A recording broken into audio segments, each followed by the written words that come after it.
إن الحمد لله نحمده ونستعينه ونستغفره ونؤمن به ونتوكل عليه ونعوذ بالله من شرور أنفسنا ومن سيئات أعمالنا من يهده الله فلا مضل له ومن يضلل فلا هادي له وأشهد أن لا إله إلا الله وحده لا شريك له وأشهد أن محمدا عبده ورسوله يا أيها الذين آمنوا اتقوا الله حق تقاته ولا تموتن إلا وأنتم مسلمون يا أيها الناس اتقوا ربكم الذي خلقكم من نفس واحدة وخلق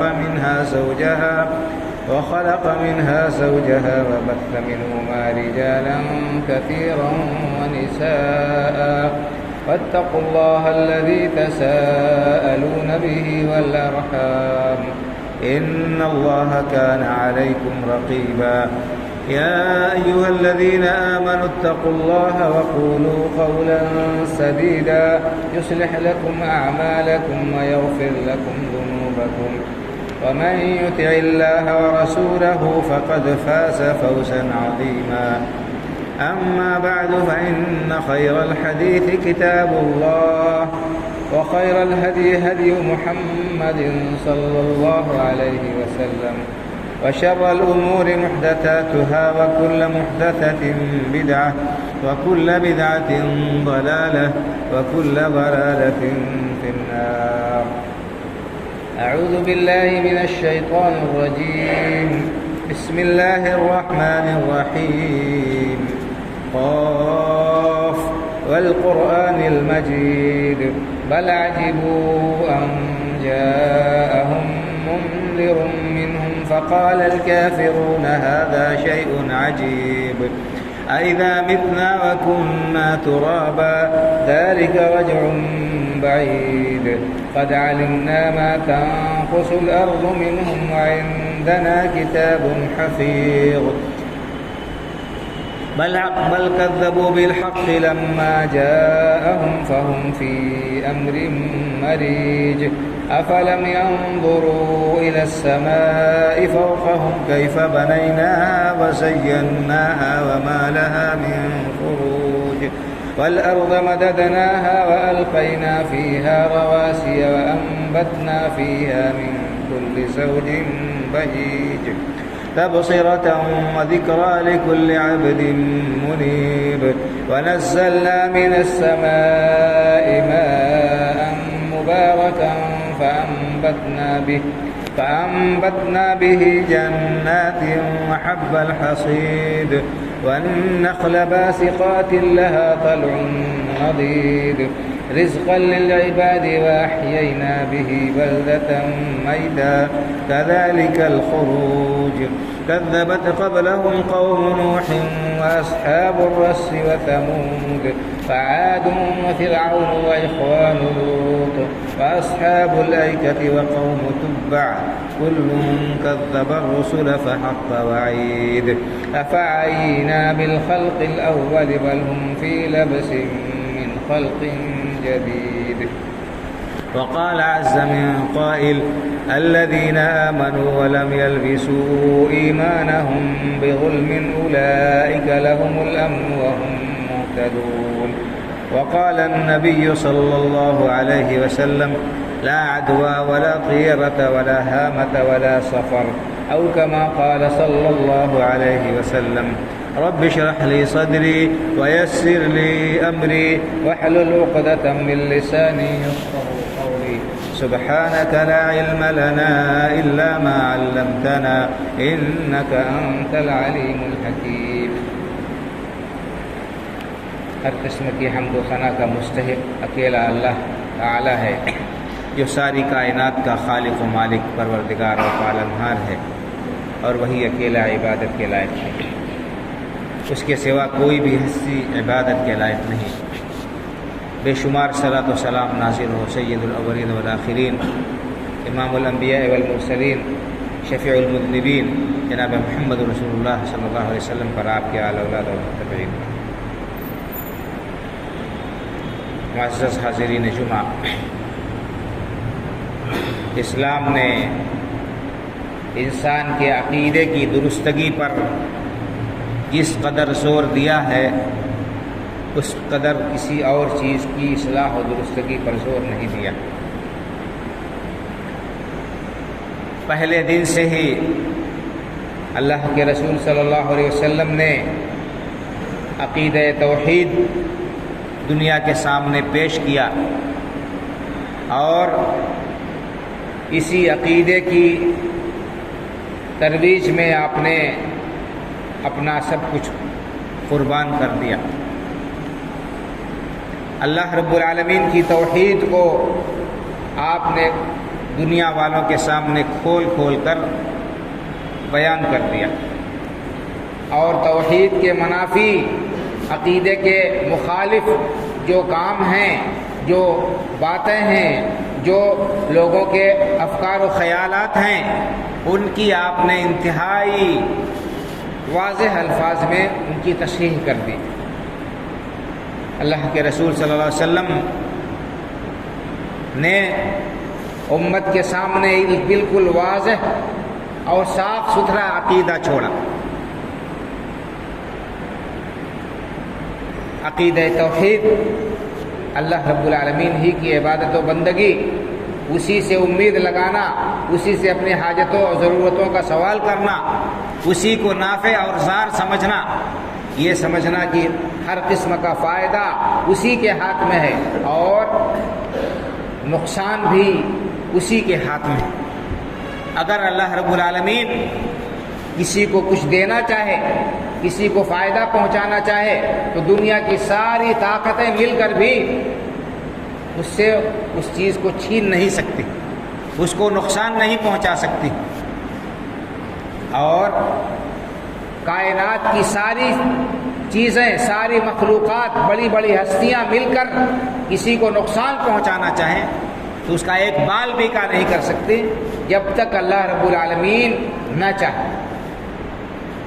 اللہ کے رسول صلی اللہ علیہ وسلم نے اس بات کو بہت ہی واضح الفاظ میں بیان فرمایا، اور اللہ رب العالمین نے خود قرآن کریم میں اس بات کو جگہ جگہ بیان فرمایا۔ اللہ رب العالمین نے قرآن کریم میں اس بات کو جگہ جگہ واضح الفاظ میں بیان فرما دیا۔ اَمَّن يُجِيبُ الْمُضْطَرَّ إِذَا دَعَاهُ وَيَكْشِفُ السُّوءَ وَيَجْعَلُكُمْ خُلَفَاءَ الْأَرْضِ، بتاؤ مصیبتیں کون ٹالنے والا ہے، تکلیفوں اور دکھوں کو کون دور کرنے والا ہے؟ اللہ کے علاوہ کوئی نہیں ہے جو پریشان حال کی پریشان حالی کو دور کرے، مصیبت زدہ شخص کی مصیبت کو ٹال دے اور مصیبتوں کو دور کر دے۔ اللہ کے علاوہ کوئی ہستی نہیں۔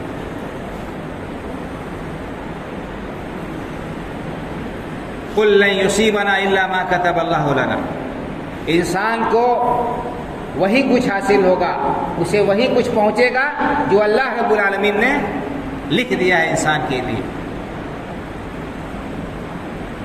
اللہ کے رسول صلی اللہ علیہ وسلم نے صحابی جلیل عبداللہ ابن عباس رضی اللہ تعالیٰ عنہ کو بہت ساری نصیحتیں کی تھی۔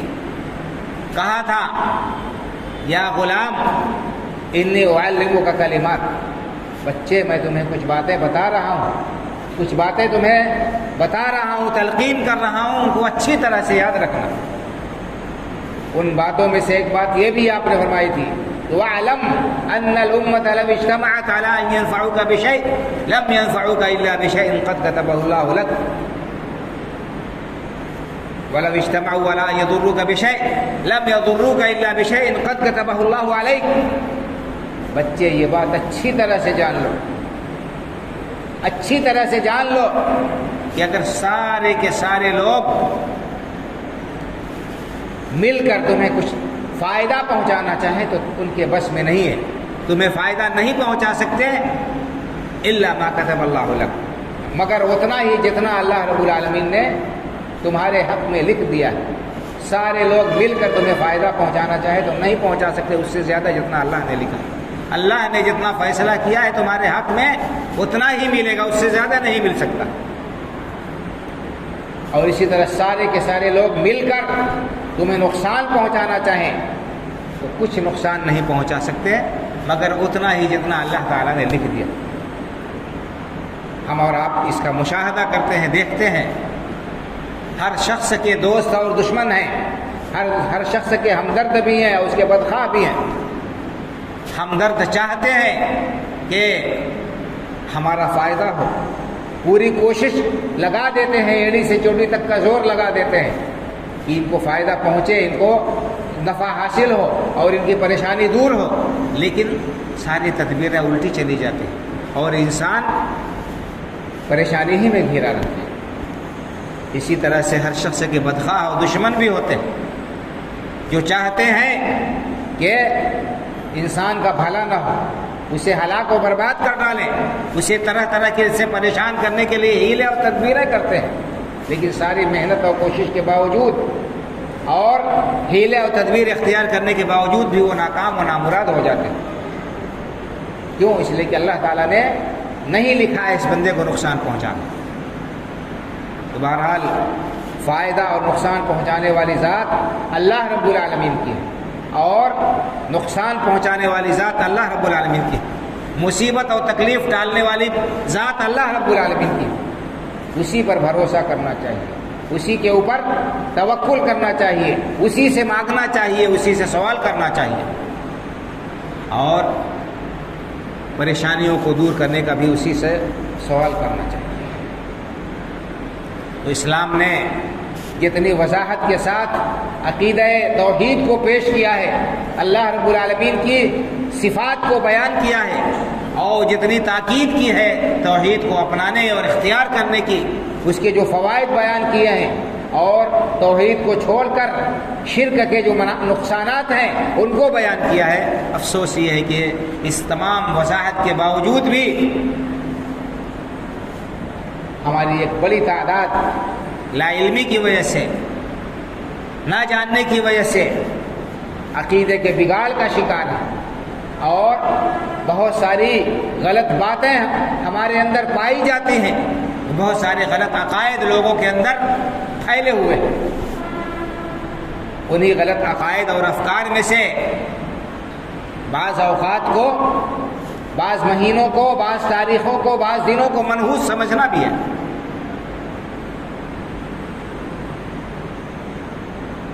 حالانکہ وقت کے اندر، دن کے اندر، تاریخ کے اندر، مہینے کے اندر بذات خود کوئی نحوست یا کوئی ان کے اندر بھلائی نہیں۔ بھلائی آتی ہے ان کے اندر خیر کا کام کرنے کی وجہ سے، نیکی کا کام کرنے کی وجہ سے، اچھائی کرنے کی وجہ سے، اور ان کے اندر خرابی یا نقصان آتا ہے ان کا غلط استعمال کرتے۔ کسی وقت کو، کسی دن کو، کسی تاریخ کو، کسی مہینے کو برا کہنا اور اس کے سلسلے میں غلط عقیدہ رکھنا، یہ بالکل شریعت کے خلاف بات ہے۔ بلکہ گالی دینا، زمانے کو برا بھلا کہنا، یہ اللہ رب العالمین کو گالی دینا ہے، اللہ رب العالمین کو تکلیف پہنچانا ہے۔ حدیث پاک میں اللہ کے رسول صلی اللہ علیہ وسلم فرماتے ہیں، حدیث قدسی ہے کہ اللہ تعالیٰ نے فرمایا یؤذینی ابن آدم، ابن آدم انسان مجھے تکلیف پہنچاتا ہے۔ کیسے تکلیف پہنچاتا ہے؟ یسب الدہر، اس زمانے کو برا بھلا کہتا ہے۔ کوئی کام اس کا بگڑ گیا، کوئی اس کا مقصود حاصل نہیں ہوا، آج بڑا منحوس دن ہے، یہ بڑی منحوس گھڑی تھی، کس کا منہ دیکھ لیا، اس وقت کو برا کہتا ہے، کام اگر بگڑ گیا تو۔ اور اسی طرح سے اس دن کو، اس گھڑی کو منحوس کہتا ہے جس گھڑی میں اس کو نقصان پہنچا، کسی شخص کو منحوس قرار دیتا ہے جس سے اس کا سامنا ہو گیا تھا۔ یہ سب غلط باتیں ہیں اور شریعت کے بالکل خلاف ہیں، عقیدے کے بالکل خلاف ہیں یہ باتیں۔ تو جن اوقات اور جن دنوں اور مہینوں کو برا سمجھاتا جاتا ہے ان میں سے یہ سفر کا مہینہ بھی۔ سفر کے مہینے کو بہت سے لوگ منحوس سمجھتے ہیں اور اس مہینے میں شادی بیاہ کرنے کو اور خوشی کی کوئی تقریب منعقد کرنے کو برا سمجھتے ہیں، اس مہینے سے گریز اور پرہیز کرتے ہیں۔ حالانکہ یہ عقیدہ باطل عقیدہ ہے، یہ صحیح نہیں ہے۔ کوئی بھی دن، کوئی بھی مہینہ، کوئی بھی وقت بذات خود وہ منحوس نہیں ہے۔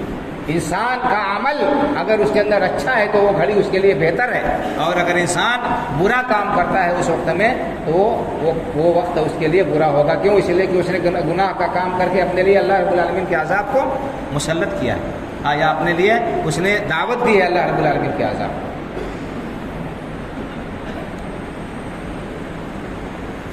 کتنے لوگ ہیں جو اچھے اوقات کو، جن کی فضیلت آئی ہے، ان کو ضائع کر کے اپنے لیے اللہ رب العالمین کے ناراضگی کو مول لیتے ہیں۔ مثال کے طور پر قرآن کریم کے اندر یہود کی ایک بستی اور کے لوگوں کا تذکرہ ہے۔ یہود کے ہاں سنیچر کا دن بہت ہی مقدس اور محترم دن، ان کے لیے ان کی شریعت میں سنیچر کے دن دنیا کا کوئی کام کرنا نہیں جائز ہے۔ سنیچر کا دن خاص اللہ کی عبادت کے لیے، ان کی کتاب کے اندر باقاعدہ اس بات کی خاص تاکید کی گئی ہے۔ تورات کے اندر 10 وصیتیں ہیں، ان میں سے ایک یہ بھی ہے کہ یوم السبت، سنیچر کے دن کا احترام کرنا۔ اس دن کوئی کام نہیں کر سکتے، وہ دن صرف اللہ کی عبادت کے لیے۔ ایسا دن جو محترم دن تھا سنیچر کا دن، اس دن میں ان لوگوں نے اللہ کی نافرمانی کا کام کیا، گناہ کا کام کیا، جس کی وجہ سے ان کے اوپر سخت عذاب آ گیا۔ قرآن کریم کے اندر سورہ اعراف آپ پڑھیے، اس کے اندر ان کا واقعہ موجود ہے۔ اللہ نے فرمایا وَاسْأَلْهُمْ عَنِ الْقَرْيَةِ الَّتِي كَانَتْ حَاضِرَةَ الْبَحْرِ إِذْ يَعْدُونَ فِي السَّبْتِ إِذْ تَأْتِيهِمْ حِيتَانُهُمْ يَوْمَ سَبْتِهِمْ شُرَّعًا وَيَوْمَ لَا يَسْبِتُونَ لَا تَأْتِيهِمْ كَذَلِكَ نَبْلُوهُمْ بِمَا كَانُوا يَفْسُقُونَ۔ اے نبی کریم صلی اللہ علیہ وسلم، ان یہودیوں سے اس بستی کے بارے میں پوچھئے جو سمندر کے کنارے آباد تھی۔ بستی سمندر کے کنارے آباد تھی۔ إِذْ تَأْتِيهِمْ حِيتَانُهُمْ يَوْمَ سَبْتِهِمْ شُرَّعًا وَيَوْمَ لَا يَسْبِتُونَ لَا تَأْتِيهِمْ۔ اللہ رب العالمین نے ان کو ایک امتحان میں ڈالا، ایک آزمائش میں ڈالا، اور وہ آزمائش کیا تھی کہ سنیچر کے دن ان کے لیے دنیا کا کوئی کام کرنا حرام تھا، شکار کرنا بھی حرام تھا۔ تو اللہ نے آزمائش میں ان کو ڈالا کہ سنیچر کے دن مچھلیاں پانی کے اوپر آ کر تیرتی تھیں، اچھلتی تھیں، ان کو ان کے منہ میں پانی آ جاتا تھا ان مچھلیوں کو دیکھ کر۔ تو اللہ تعالیٰ کی طرف سے آزمائش اور امتحان تھا۔ وَيَوْمَ لَا يَسْبِتُونَ لَا تَأْتِيهِمْ، سنیچر کے دن مچھلیاں پانی کے اوپر تیرتی رہتی تھیں اور خوب نظر آتی تھیں، لیکن سنیچر کے علاوہ بقیہ دنوں میں وہ پانی کی تہ میں چلی جاتی تھی۔ اس دن دوسرے دنوں میں شکار مشکل ہوتا تھا، سنیچر کے دن آسانی سے شکار کر سکتے تھے۔ یہ اللہ رب العالمین کی طرف سے آزمائش تھی۔ مقدس دن، عبادت کا دن ہے، اور اس دن دنیا کا کوئی کام کرنا حرام۔ تو ان لوگوں نے کیا کیا؟ اس مقدس دن کے تقدس کو پامال کر دیا، اس کی حرمت کو پامال کر دیا۔ انہوں نے حیلہ اختیار کیا، حیلہ اختیار کیا۔ اللہ تعالیٰ کو دھوکہ دینا چاہتا ہے انسان، جبکہ اللہ تعالیٰ دل کے ارادوں سے واقف ہے، انسان کی نیتوں سے واقف ہے، وہ کیا کرتا ہے، انسان کیا سوچ رہا ہے، اس کا کیا ارادہ ہے، کیا نیت ہے، اللہ رب العالمین اچھی طرح سے واقف ہے۔ بہرحال ان لوگوں نے حیلہ کیا، کیا کہ سمندر کے کنارے چھوٹے چھوٹے گڑھے کھود دیے، پانی آ جاتا تھا سنیچر کے دن، مچھلیاں بھی اس کے ساتھ میں آ جاتی تھی۔ اسی طرح سے سنیچر کے دن ہونے سے پہلے وہ جال ڈال دیا کرتے تھے، مچھلیاں جال میں پھنسی رہتی تھی، دن بھر نہیں چھوتے تھے، اور جب رات ہو گئی پھر وہ جال نکال لیتے تھے، مچھلیاں اس طرح سے ان کو مل جاتی تھی۔ یہ حیلہ تھا، یہ تدبیر تھی، وہ ان کی چال تھی۔ اللہ رب العالمین کے ہاں اس قسم کی چال مقبول نہیں کہ ہم شریعت کا کھلواڑ بنائیں۔ اللہ رب العالمین نے ہمیں کوئی چیز، کسی چیز کا حکم دیا ہے، ہم حیلہ کر کے حرام کو حلال کریں، اس کا انجام بہت ہی خطرناک ہوگا۔ اللہ رب العالمین نے انہیں آزمائش میں ڈالا، ان لوگوں نے یہ حیلہ کیا۔ اس کے بعد 3 جماعتیں ہو گئی، ایک تو جو یہ غلط کاری کرنے والے تھے، دوسرے ان کو سمجھانے والے، لیکن سمجھا کر مایوس ہو گئے، بیٹھ گئے، جاؤ تم جانو تمہارا کام جانے، اور انہوں نے سمجھانا بھی چھوڑ دیا اور غلط کام میں ان کا ساتھ بھی نہیں دیا۔ تیسری جماعت ایسی تھی جو سمجھاتی رہی، بہرحال تفصیل لمبی ہے. پھر جو لوگ سمجھا کر مایوس ہو گئے تھے، جو ان کے ساتھ جرم میں شریک نہیں تھے، سمجھانے والوں سے کہا کہ کیا فائدہ ان کو سمجھانے سے، یہ سرکش لوگ ہیں، ماننے والے نہیں ہیں، چھوڑ دیجئے، جانے دیجئے. انہوں نے کہا معذرۃ الی ربکم، نہیں بھائی، ہم ڈراتے رہیں گے، سمجھاتے رہیں گے تاکہ اللہ کی بارگاہ میں ہم جواب دہ ہو سکیں، ہماری گردن نہ پھنسے، ہم اللہ سے کہہ سکیں اللہ ہم اس بات سے، ان کی اس غلط کاری سے راضی نہیں تھے، ہم نے ان کو سمجھایا، تیری نافرمانی سے باز رکھنے کی کوشش کی. تو معذرت اور تاکہ ہو سکتا ہے کہ یہ ڈر جائے، ہو سکتا ہے کہ سمجھانے سے بات سمجھ میں آ جائے. بہرحال سمجھانا چاہیے. اسے یہ بھی معلوم ہوا کہ غلط کاری کرتے ہوئے دیکھ کر انسان کو خاموش نہیں ہو جانا چاہیے کہ جانے تو جو کر رہے ہیں کریں، ہم سے کیا لینا دینا ہے. نہیں، سمجھانے کی کوشش کرنا چاہیے، برائی سے خود باز رہنا چاہیے اور لوگوں کو سمجھانے کی کوشش کرتے رہنا چاہیے. بہرحال تو اس دن لوگوں نے جب سرکشی کی تو اللہ نے کیا فرمایا؟ قلنا لهم كونوا قردة خاسئين. اللہ رب العالمین نے اس متبرک دن، یعنی جو ان کے لیے عبادت کا دن تھا، اس عبادت کے دن میں نافرمانی کی وجہ سے اللہ نے ان کے اوپر سخت عذاب مسلط کیا. کیا کیا اللہ نے؟ ان کی شکل مسخ کر دی اور بدترین مخلوق ان کو بندر بنا دیا. اللہ وَقُلْنَا لَهُمْ كُونُوا قِرَدَةً خَاسِئِينَ، ہم نے ان سے کہا کہ تم لوگ ذلیل و خوار بندر ہو جاؤ.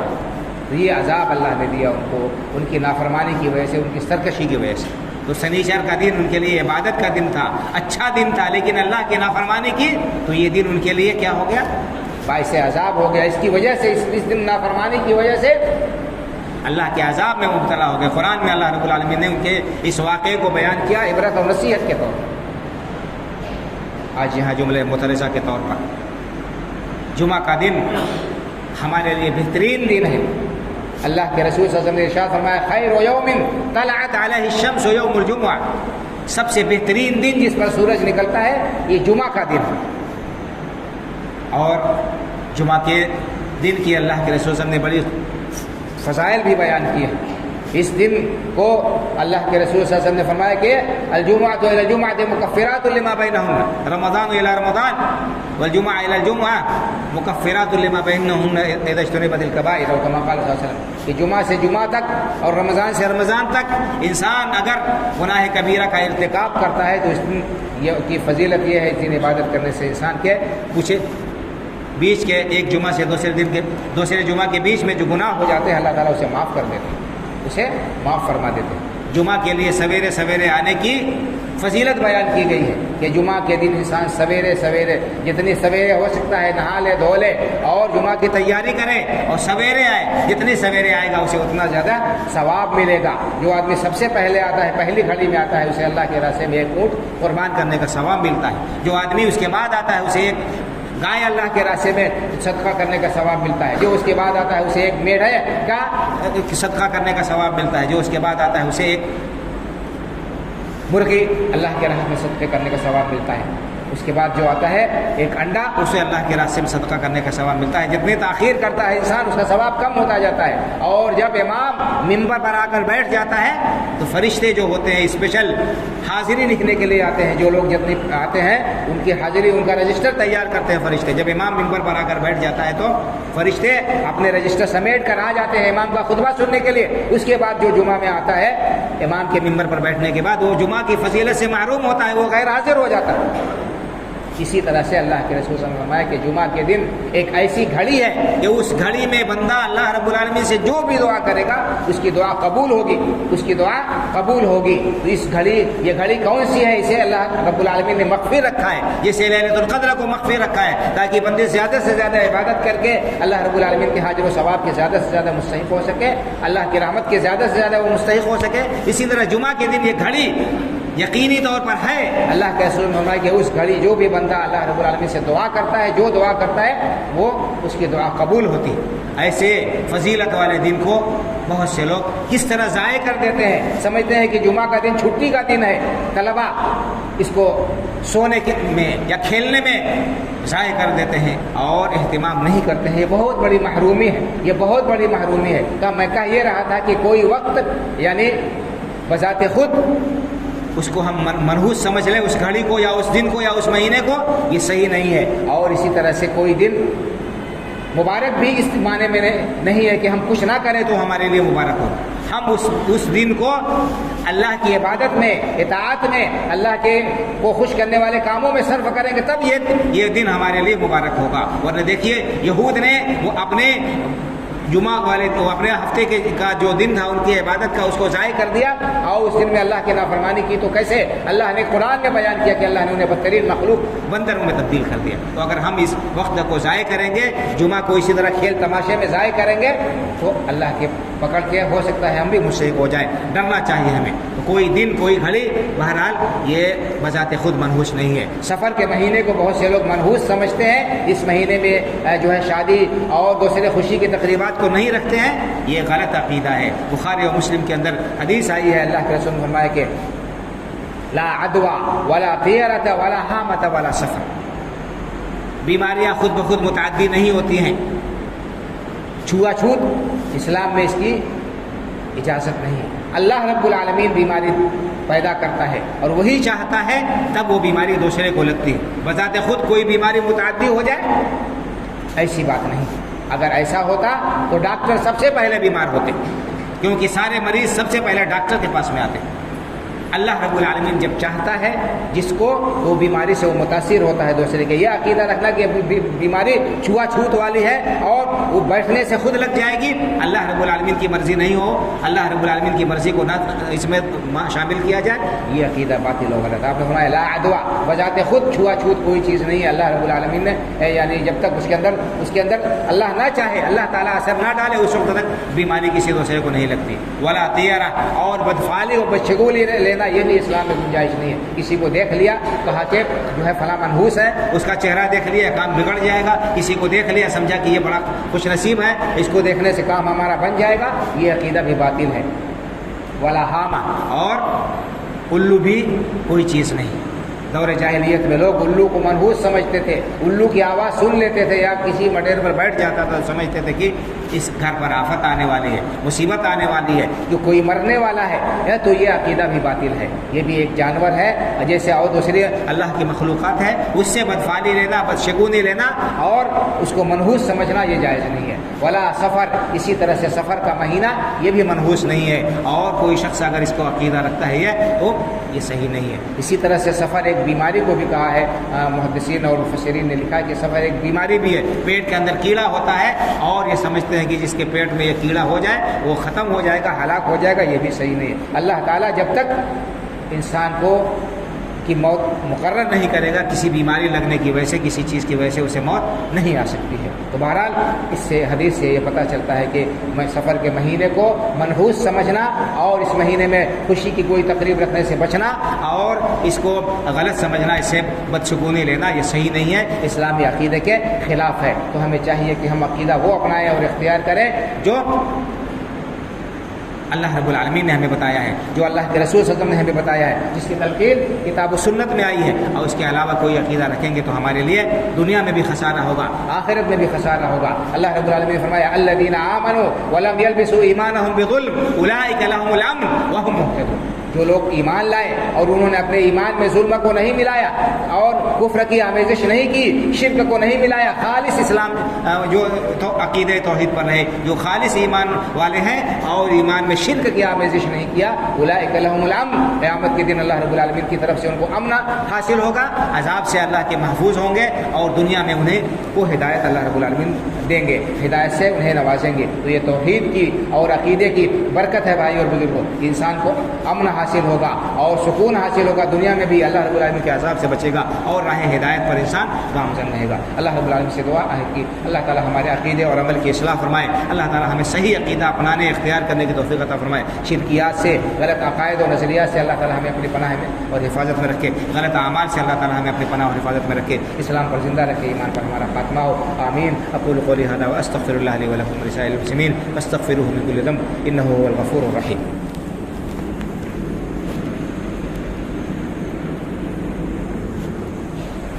إن الحمد لله نحمده ونستعينه ونستغفره ونؤمن به ونتوكل عليه ونعوذ بالله من شرور أنفسنا ومن سيئات أعمالنا من يهده الله فلا مضل له ومن يضلل فلا هادي له وأشهد أن لا إله إلا الله وحده لا شريك له وأشهد أن محمدا عبده ورسوله إن الله وملائكته يصلون على النبي يا أيها الذين آمنوا صلوا عليه وسلموا تسليما اللهم صل على محمد وعلى آل محمد كما صليت على إبراهيم وعلى آل إبراهيم إنك حميد مجيد اللهم بارك على محمد وعلى آل محمد كما باركت على إبراهيم وعلى آل إبراهيم إنك حميد مجيد اللهم انصر من نصر دين محمد صلى الله عليه وسلم واجعلنا منهم واخذل من خذل دين محمد صلى الله عليه وسلم ولا تجعلنا منهم عباد الله رحمكم الله إن الله يأمر بالعدل والإحسان وإيتاء ذي القربى وينهى عن الفحشاء والمنكر والبغي يعظكم لعلكم تذكرون